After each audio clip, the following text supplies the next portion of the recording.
Hello friends, आज हम पढ़ेंगे सेल मेम्ब्रेन या प्लाज्मा मेम्ब्रेन के बारे में। इसको पहली बार डिस्क्राइब किया गया था एक ब्रिटिश जूलॉजिस्ट थे थियोडर श्वान इन्होंने पहली बार बताया कि yes there is a plasma membrane. धीरे धीरे with time with invent of electron microscope plasma membrane का स्ट्रक्चर कैसा होता है बहुत डिटेल में स्टडी किया गया। तो सबसे पहले हम देखते हैं कि प्लाज्मा मेम्ब्रेन होती कैसे है। तो पहला पॉइंट तो मैं बताऊं कि प्लाज्मा मेम्ब्रेन जो होती है ना वो स्ट्रक्चरली काफ़ी सिमिलर होती है प्रोकैरियोट्स और यूकैरियोट्स में सिमिलर होती है। ये एक काम करती है वो मतलब सेल के इनसाइड का सेल के आउटसाइड के साथ कनेक्शन इस्टेब्लिश करना। मतलब plasma membrane is responsible for interaction of the cell with the outside world. इसके अलावा प्लाज्मा मेम्ब्रेन की मोटे मोटे तौर पे अगर मैं इंट्रोडक्शन दूं तो वह ये एक सिलेक्टिवली परमिएबल मेम्ब्रेन है। कुछ मॉलिक्यूल्स को फ्रीली परमिट कर देती है, आओ जाओ घर तुम्हारा। कुछ मॉलिक्यूल्स को बिल्कुल मूव करने की, सेल के अंदर से बाहर, बाहर से अंदर जाने की बिल्कुल परमिशन नहीं देती। दैट मीन्स किसी के लिए परमिएबल है, किसी के लिए परमिएबल नहीं। That means cell membrane is selectively permeable. तो ये तीन मोटे मोटे पॉइंट्स है कि ये स्ट्रक्चरली सिमिलर होती है प्रोकैरियोट्स एंड यूकैरियोट के साथ, ये सिलेक्टिवली परमिएबल है and it helps the cell to interact with the outside world. ये तीन पॉइंट्स के बाद हम सबसे पहले समझते हैं कि जब इलेक्ट्रॉन माइक्रोस्कोप नहीं था तब सेल मेम्ब्रेन का स्टडी कैसे किया गया, तब सेल मेम्ब्रेन की स्ट्रक्चर कैसे हाइपोथेसाइज करी गई। तो उस टाइम पे केमिकल स्टडी के थ्रू सेल मेम्ब्रेन का स्ट्रक्चर हाइपोथेसाइज किया था, इस्टेब्लिश किया था या डिस्क्राइब किया था। अब कैसे? तो उसमें जो सेल यूज करी गई थी वो थी ह्यूमन आरबीसीज और उन केमिकल स्टडीज से हमें कुछ फैक्ट्स मिली जो आज भी ट्रू है। सबसे पहले तो ह्यूमन आरबीसी जो होती है वो 40% लिपिड और 52% प्रोटीन से बनी होती है। हर सेल का प्रोटीन लिपिड रेशो जो है वो कांस्टेंट होता है और हर सेल के लिए वो अलग है। ठीक। दूसरा हमें पता चला था जो मेजर लिपिड है, मेजर लिपिड होता है फॉस्फोलिपिड, लेकिन इसके अलावा माइनर कुछ अमाउंट में हमें कोलेस्टेरॉल भी मिलता है। इसके अलावा क्या पता चला था केमिकल स्टडी से कि लिपिड्स जो है वो बायलेयर अरेंजमेंट होती है लिपिड्स की, मतलब 2 लेयर में लिपिड अरेंज होते हैं। इसके अलावा हमें पता चला था क्या कि प्रोटीन से बने हैं, है ना। लिपिड के अलावा other constituent is protein. Protein 2 तरीके के हो सकते हैं, integral proteins and peripheral proteins. देखो ये इंटीग्रल और पेरिफेरल प्रोटीन एक्चुअली माइक्रोस्कोप से नहीं देखे गए थे। उस टाइम पे इनकी एक्सट्रैक्शन से तय किया गया था कि कौन सा मॉलिक्यूल इंटीग्रल होगा। इंटीग्रल मतलब बरीड अंडर, कंप्लीटली और partially buried under the cell membrane, वो इंटीग्रल। अब वो एक्सट्रैक्ट करने में डिफिकल्ट होगा तो डिफिकल्टी और simplicity of extraction of protein, इससे तय किया गया था कि कौन सा प्रोटीन पेरिफेरल हो और कौन सा integral. So integral proteins are completely और partially buried inside the cell membrane और जो पेरिफेरल प्रोटीन्स होते हैं वो आउटसाइड या सरफेस ऑफ सेल मेम्ब्रेन पे प्रेजेंट होते हैं। नेक्स्ट पॉइंट जो लिपिड बायलेयर के बारे में है वो ये था कि बायलेयर में है लिपिड के 2 स्ट्रक्चर है। एक ऊपर एक गोल ग्लोबुलर हेड जैसा पार्ट है, ये पार्ट हाइड्रोफिलिक है, ये पार्ट वाटर लविंग है। Globular head part of lipid is hydrophilic, it is a polar part of the lipid. और एक टेल जैसा पार्ट है टूवर्ड्स द इनसाइड। ठीक है, सेल मेम्ब्रेन जो डबल लेयर्ड है उसका इनसाइड पार्ट जो है वो टेल पार्ट है, वो हाइड्रोफोबिक पार्ट है, वो नॉन पोलर पार्ट है। हेड पार्ट जो हाइड्रोफिलिक है, पोलर है, या तो वो आउटसाइड वर्ल्ड की तरफ है या तो वो साइटोप्लाज्म की तरफ है। और 2 हेड के लेयर के बीच में आती है हाइड्रोफोबिक नॉन पोलर टेल की लेयर। इस तरीके से लिपिड बायलेयर इस्टेब्लिश हुआ था। अगर हम स्ट्रक्चर देखें तो कैसा है कि एक पोलर हेड की लाइन है और उसके बाद टेल का बायलेयर है और again then there is a layer of polar head. इसके बीच बीच में कहीं कहीं इंटीग्रल प्रोटीन्स है, फिर पेरिफेरल प्रोटीन्स है। पेरिफेरल प्रोटीन्स को शुगर मॉलिक्यूल अटैच हुए हैं। इसके अलावा हम कहीं कहीं बीच में कोलेस्टेरॉल मॉलिक्यूल्स देख सकते हैं। तो साइटोप्लाज्म और आउटसाइड वर्ल्ड इसकी तरफ क्या है, पोलर हेड्स है, हाइड्रोफिलिक पोलर हेड्स है। और 2 पोलर हेड के बीच में हमें नॉन पोलर हाइड्रोफोबिक टेल्स मिल रही है। एनसीईआरटी में इसकी एक डायग्राम दी है जिसमें integral protein, peripheral protein, sugar, polar head, non polar tail, ये सब कुछ दिया है। फ्लूइड मोजाइक मॉडल का स्ट्रक्चर दिया हुआ है। ये स्ट्रक्चर को तुमको लेबल करना आना चाहिए, that is very important in point of view of your exam. जो एनसीईआरटी में तुम्हारी फ्लूइड मोजाइक मॉडल की डायग्राम है उसको लेबल करना आना कंपलसरी है, वो आना ही चाहिए। इस पे ना कोई पिक्टोरल क्वेश्चन आ सकता है, label this part, what is A, what is B, इस तरीके से। ठीक, अब तक हमने देखा कि प्रोटीन्स, लिपिड, इन सब से बनी है लिपिड बाइलेयर, इससे बनी है सेल मेम्ब्रेन।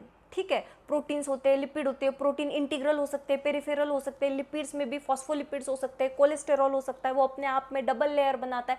ग्लोबुलर हेड है, टेल लाइक स्ट्रक्चर है जो हाइड्रोफोबिक है, हेड जो है हाइड्रोफिलिक है। क्या अगर मैं पूछूं तो इसका जवाब दे पाओगे कि सेल मेम्ब्रेन में कार्बोहाइड्रेट होते हैं, या each cell membrane is also made up of carbohydrates? इसका क्या जवाब दोगे? तो yes, cell membrane is made up of carbohydrates also. Carbohydrate भी सेल मेम्ब्रेन को बनाती है। ये सीधे सीधे लाइन है हमारी एनसीईआरटी में कि बायोकेमिकल इन्वेस्टिगेशन जो बाद में हुए उसमें हमें पता चला कि प्रोटीन्स के साथ साथ कार्बोहाइड्रेट्स भी सेल मेम्ब्रेन में होते हैं। तो ट्रू और फॉल्स के लिए ये बहुत इंपॉर्टेंट है, तुम्हें पक्का पता होना चाहिए कि this is a true sentence कि plasma membrane, cell membrane has carbohydrates as a constituent, or carbohydrates are also a part of cell membrane or a plasma membrane. This is very important for true or false के लिए। Fluid mosaic model हमने अभी अभी देखा, वो काफ़ी letter describe हुआ था, प्रपोज हुआ था by two scientist, Singer and Nicolson. Fluid mosaic model ये बेसिकली कहता है कि lipid has quasi fluid nature. Lipid has quasi fluid nature. Quasi का मतलब होता है पार्टली, पार्शियली। उनका कहना था कि सेल मेम्ब्रेन में जो लिपिड है वो एक्चुअली फ्लूइड जैसा बिहेव करती है, पार्टली फ्लूइड जैसा बिहेव करती है। ठीक, और ये पार्टली फ्लूइड जैसा बिहेव करती है, इसी वजह से जो प्रोटीन्स है सेल मेम्ब्रेन के वो लैटरली मूव कर पाते हैं सेल मेम्ब्रेन के अंदर। So this movement, this lateral movement of proteins inside the cell membrane, इसी को कहते हैं fluidity of cell membrane. Fluidity of cell membrane और कुछ नहीं, lateral capability of cell membrane for the lateral movement of protein molecules is the fluidity of cell membrane. Fluidity of cell membrane cell के लिए बहुत important है, क्योंकि ये fluid है, ये रिजिड नहीं है, एकदम ऐसे कड़क नहीं है। इस वजह से ये अलाउ करती है सेल ग्रोथ को। अगर सेल डिवीजन होके दो सेल्स बनी तो उसके लिए भी स्पेस है, इंटरसेल्यूलर जंक्शन फॉर्मेशन के लिए स्पेस है, सिक्रीशन कर सकती है सेल, एंडोसाइटोसिस कर सकती है because of this fluid nature of cell. क्यों? क्योंकि the lipids behave partly, quasi fluid nature है लिपिड्स का, इस वजह से आई फ्लूइडिटी। और फ्लूइडिटी मदद करती है इन सारे फंक्शंस में, cell division. This quasi fluid nature, this fluidity of cell membrane helps in cell growth, formation of intercellular junction, secretion, endocytosis, cell division, इन सब में हेल्प होती है because of the fluidity of cell membrane. आगे हम पता करते हैं कि सेल मेम्ब्रेन का काम क्या है। हमने थोड़ी देर पहले ही बोला था कि मोटे मोटे तौर पे हम कह सकते हैं सेल मेम्ब्रेन या प्लाज्मा मेम्ब्रेन एक्चुअली सेल के इनसाइड वर्ल्ड का आउटसाइड वर्ल्ड से कनेक्शन इस्टेब्लिश करती है। इसी का मतलब ये है कि ये ट्रांसपोर्ट करती है। हमने पहले भी देखा था ये सिलेक्टिवली परमिएबल है। Plasma membrane can transport molecules across it selectively, जो उसको करने हैं वही ट्रांसपोर्ट करेगी, जो नहीं करने वो नहीं करेगी। तो क्या मैं ऐसा कह सकती हूँ कि प्लाज्मा मेम्ब्रेन का एक मेजर काम है transport across cell membrane.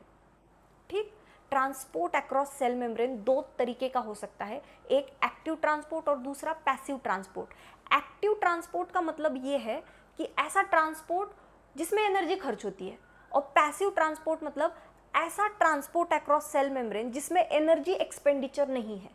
So passive transport is that transport where you don't utilize ATPs, you don't spend any kind of energy for the transport, that is passive transport. अब ये passive transport अपने आप में दो तरीके का हो सकता है, या तो सिंपल डिफ्यूजन या तो फैसिलिटेटेड डिफ्यूजन। तो let's see what is simple diffusion. Simple diffusion में ज़्यादा कुछ नहीं है। देखो, डिफ्यूजन अलोंग कॉन्सेंट्रेशन ग्रेडियंट, मतलब जो सोल्यूट पार्टिकल होगा उसकी नेचुरल टेंडेंसी क्या है, from higher concentration to lower concentration आने की। ठीक है, ये इसकी नेचुरल टेंडेंसी है। तो यही सोल्यूट की movement of solute from higher concentration to lower concentration across the cell membrane is simple diffusion. और क्योंकि ये इसकी नेचुरल मूवमेंट है तो इसके लिए सेल को किसी तरीके का एटीपी खर्च करने की जरूरत नहीं है, no investment needed. So simple diffusion is basically diffusion of solutes from higher concentration to lower concentration across the cell membrane. और अगर मैं यही बात सॉल्वेंट की करूं, मतलब मेजर सॉल्वेंट क्या है बॉडी का? Water. So water also has tendency to diffuse from higher concentration of water itself. पानी का हायर कॉन्सेंट्रेशन मतलब क्या? उस साइड का higher dilution. So water moves from higher dilution to lower dilution. या मैं अलग लैंग्वेज में कहूं तो water moves from higher concentration of water to lower concentration of water. और मैं ऐसा कह सकती हूँ कि water moves from along the concentration gradient. So movement of water along concentration gradient is called as osmosis. So osmosis basically simple diffusion का ही part है. तो हमने देखा था अब तक पैसिव ट्रांसपोर्ट, ऐसा ट्रांसपोर्ट जिसमें एटीपी यूटिलाइज नहीं होते. दो पार्ट है, सिंपल डिफ्यूजन, सिंपल डिफ्यूजन में ही ऑस्मोसिस आता है. दूसरा है फैसिलिटेटेड डिफ्यूजन. फैसिलिटेटेड डिफ्यूजन मतलब ऐसा डिफ्यूजन जिसमें एनर्जी तो नहीं खर्च हो रही है लेकिन किसी की मदद की जरूरत है. बताती हूँ कैसे. सेल मेम्ब्रेन जो है, lipid bilayer itself is non polar, ठीक, लेकिन कुछ पोलर मॉलिक्यूल्स होते हैं जिनका ट्रांसपोर्ट होना सेल की लाइफ के लिए जरूरी है. तो non polar lipid bilayer does not allow free movement of polar molecules. अब यहां मदद ली जाती है किनकी? जो मदद करते हैं नॉन पोलर मॉलिक्यूल्स के डिफ्यूजन में, उनको कहते हैं कैरियर प्रोटीन्स. मैं ऐसा कहूं कि polar molecules move across the cell membrane with the help of carrier proteins. And this movement of polar molecules across the cell membrane with the help of carrier proteins along the concentration gradient is facilitated diffusion. तो facilitated diffusion carrier proteins की मदद से है. ये concentration gradient के along है, इसलिए energy खर्च नहीं हो रही. That is facilitated diffusion. ये passive diffusion है. passive diffusion के दो टाइप है, simple diffusion and facilitated diffusion. ठीक है, अब हम आते हैं active diffusion की तरफ, एक्टिव ट्रांसपोर्ट की तरफ. सॉरी, एक्टिव डिफ्यूजन नहीं होता, एक्टिव ट्रांसपोर्ट की तरफ. So transport across cell membrane with the help of energy expenditure. इस ट्रांसपोर्ट में सेल अपनी एनर्जी खर्च कर रही है. इसका मतलब ये होता है कि ये transport against the concentration gradient है. मतलब solute is now moving from lower concentration to higher concentration. Lower concentration से हायर कॉन्सेंट्रेशन की तरफ जाना ये नेचुरल टेंडेंसी नहीं है. अगेंस्ट द नेचुरल टेंडेंसी जाना है, अगेंस्ट द पावर ग्रेडियंट जाना है. तो इसके लिए सेल को अब अपनी एनर्जी खर्च करनी पड़ती है. ATPs are utilise, that's why it is active transport. और तुम्हारी किताब में एक्टिव ट्रांसपोर्ट का एक ही एग्जाम्पल दिया है और वही तुम्हें याद करना है, वो है सोडियम पोटेशियम पंप. इसकी एक्शन, इसका इफेक्ट कुछ भी नहीं है 12th लेवल पे, वो फर्स्ट ईयर MBBS में जाके पढ़ना. ठीक है, अभी के लिए सिर्फ इतना याद रखना है, active transport across cell membrane, sodium potassium pump. That's it. तो हमने अब तक क्या क्या पढ़ा इस क्लास में? हमने पढ़ा कि सेल मेम्ब्रेन जो होती है बाइलेयर होती है, लिपिड का बाइलेयर होता है, उसमें फॉस्फोलिपिड और कोलेस्टेरॉल होते हैं, इंटीग्रल एंड पेरिफेरल प्रोटीन्स होते हैं, पोलर हेड्स जो होते हैं दोज आर टुवर्ड्स आउटसाइड और towards cytoplasm, and non polar tails are towards the inside of the cell membrane. फिर फ्लूइड मोजाइक मॉडल प्रपोज हुआ, तो fluidity of the cell membrane helps in cell growth, cell division, intercellular junction formation, secretions and endocytosis. इसके अलावा हमने देखा transport across cell membrane. Transport across cell membrane दो तरीके का होता है, एक्टिव हो सकता है या पैसिव हो सकता है. एक्टिव ट्रांसपोर्ट का एक ही एग्जांपल है sodium potassium pump. Passive transport can be of two types, simple diffusion and facilitated diffusion. Osmosis is a type of simple diffusion. That's it. इतना ही है तुम्हारी सेल मेम्ब्रेन में. If you liked the class, please subscribe and like our channel. Thank you.